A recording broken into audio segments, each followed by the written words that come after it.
In this video, we're going to look at the hierarchy of the Catholic Church and specifically the role that the church plays in this feudalistic system during the medieval ages. So, the Catholic Church provides a few unifying elements in Europe after the fall of Rome. So, we get away from an all powerful king, a central government controlling everything, and that responsibility of unifying Europe is going to fall to the church. So, during medieval times, the church develops a strict hierarchy which still exists today.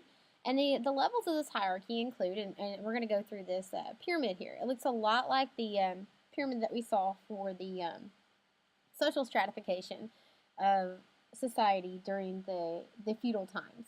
So at the top, again, very, very top, is going to be the Pope, leader of the Catholic Church and a director of church policy.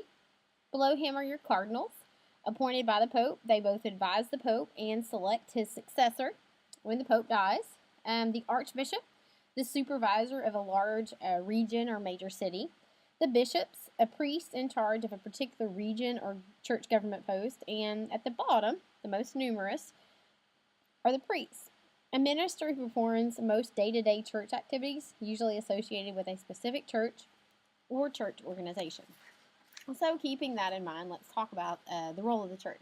So, the Catholic Church expands its power, and as the Catholic Church grows in popularity, the popes work to increase the church's power as a political entity. As kingdoms came and went during the early Middle Ages, many popes assert their authority that was equal to or greater than the various political leaders of Europe. We see here a couple of pictures of popes, Pope Gregory VII and Henry IV of Germany. In 1075, the investiture controversy erupted when Pope Gregory VII insisted that the church, not kings, should control the appointment of archbishops, bishops, and other clergy. Henry IV of Germany disagrees, and after the two men exchange some bitter letters between each other, the Pope excommunicates Henry. And the Pope also threatened to excommunicate any German clergy who didn't obey him. And since much of Henry's army came from the lands administered by the church, he was vulnerable to attack from powerful nobles. So it becomes a political game here. Henry went to Italy seeking papal forgiveness from the Pope. And at the same time, the Pope starts a journey to Germany to install a new king. And they meet at a castle in Canossa, Italy, where Henry stood in the snow for 3 days before Gregory forgave him.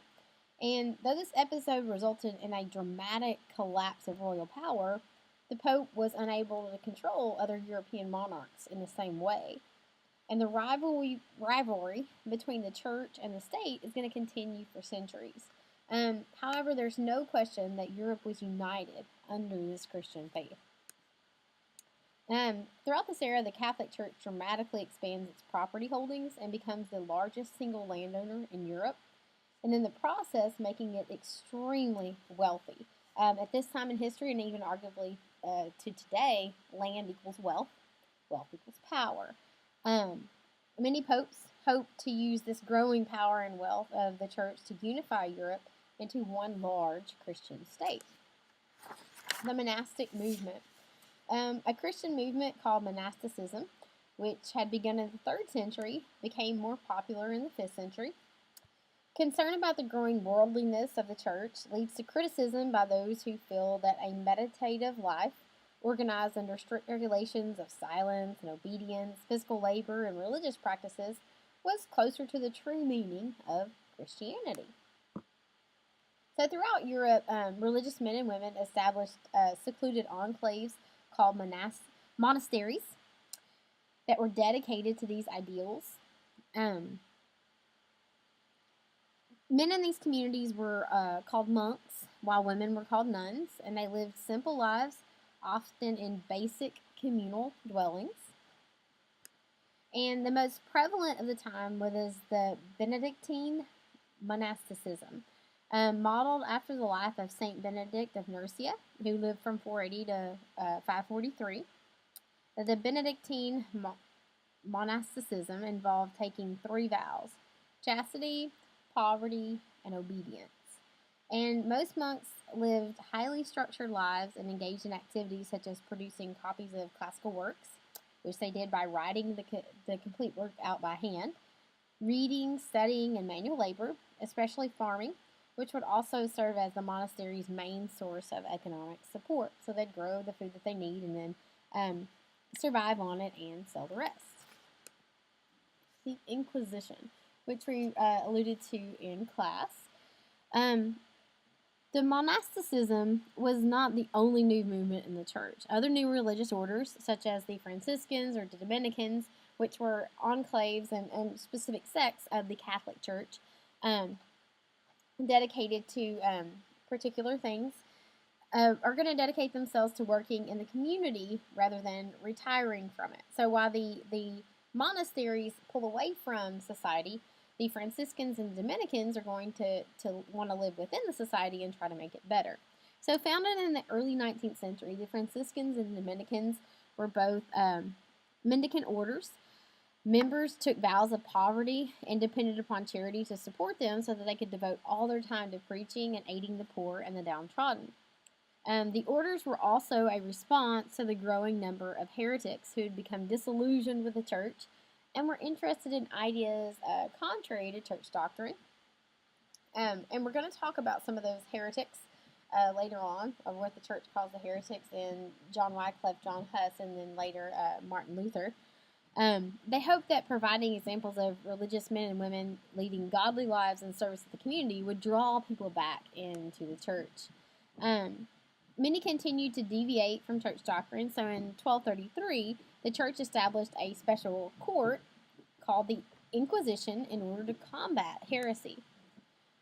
The Dominicans, who were highly educated and skilled in debate, were often chosen to direct the operation of the Inquisition.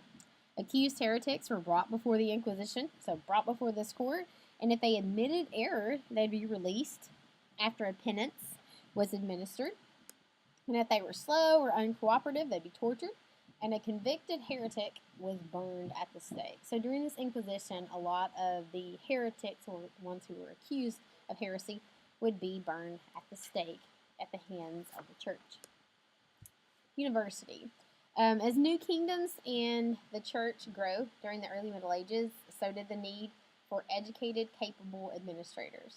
So prior to the 1100s, education had taken place within the monasteries and in large urban cathedrals that were run by bishops. In addition, Muslim schools in cities such as Cordoba and Baghdad had preserved and promoted the study of writings from ancient Greece and Rome. And as knowledge of these schools made its way to the rest of Europe, it stimulated and kind of renewed an interest in classical writings, such as the works of Aristotle, the study of law, philosophy, and medicine.